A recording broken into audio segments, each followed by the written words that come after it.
सुमित्रानंद पंत की अगली रचना चरण है चींटी का। कह रहा चींटी है प्राणी सामाजिक। सुमित्रानंद पंत ने चींटी को एक सामाजिक प्राणी माना है। यानी जिस प्रकार से मानव जीवन में व्यक्ति रहते हैं उसी प्रकार से ये चींटी भी सामाजिक में रहने वाली एक प्राणी है। आगे कह रहे हैं वह श्रमजीवी यानी श्रम माने परिश्रम करने वाली एक जीव है। वह सुनागरिक और वह एक अच्छी नागरिक की भांति एक नागरिक भी अच्छी है। कहने का मतलब ये है जो चींटी है वह भी मनुष्य के तरीके ही परिश्रम करने वाली और जैसा मनुष्य एक अच्छा नागरिक हो सकता है और होता है वैसे ही ये चींटी भी एक अच्छी नागरिक है, समाज में रहने वाली है। आगे कह रहा है देखा चींटी को या चींटी को कभी देखा है, उसके जी को, उसके जीने की इच्छा को, उसके हृदय को।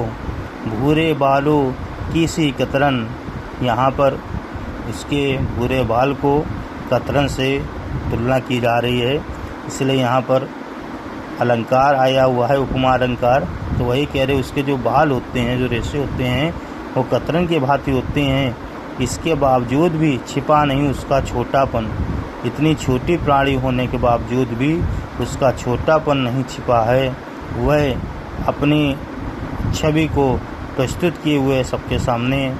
वह समस्त पृथ्वी पर निर्भर, वह पूरे धरती पर निर्भय होकर विचरण करती घूमती है।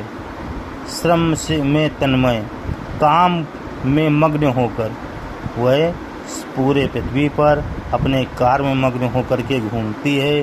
वह जीवन की चिंगारी अच्छे और वह इस जीवन की एक अक्षय जिसका कभी अंत ना हो ऐसी चिंगारी है। वह भी क्या देही है तिल सी, उसका जो शरीर है वो तिल जैसा है छोटा, चिकना और अच्छा दिखता है। प्राणों की रिलमिल झिलमी सी, उसके प्राणों के रिलमिल झिलमी सी, मतलब वो दिन भर कार्य करती रहती है, बुनती रहती है, चलती रहती है, कभी नहीं थकती है। प्राणों की भी किसी प्रकार से वह अपने प्राण जाने की भी तनिक भी उससे संकोच नहीं होता, मेहनत तक करती रहती है। दिन भर में वह मीलों चलती और दिन भर में मतलब एक दिन में वह कम से कम मीलों तक चलती रहती है, कभी नहीं थकती है। अथक कार्य से कभी न टलती, कितना भी कठिन कार्य क्यों ना हो वह कार्य जरूर करती है, उस कार्य से कभी नहीं डरती है। ऐसा इसमें सुमित्रानंद पंत जी ने बताया है।